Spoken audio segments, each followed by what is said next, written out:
Hey everyone, welcome to the channel. Thinking about becoming a DoorDash driver but only have a ITIN instead of a social security number? Don't worry, in this video I'll walk you through exactly how to make DoorDash work using your ITIN. So first you need to go to the Dasher sign up and start the application. Enter your name, phone number, email and delivery area. When it asks you for your social security number, here's the key. Instead of leaving it blank or entering your ITIN directly, you'll need to apply as an independent contractor and use a valid ITIN only when setting up your tax info with Stripe or DoorDash support.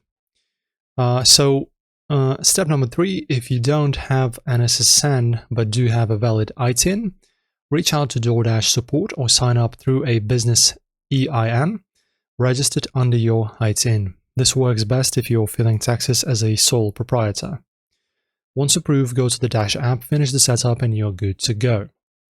And that's how you can make ITIN work, and only ITIN itself. If you found this guide helpful, hit like and follow for more tips like this. Catch you in the next one.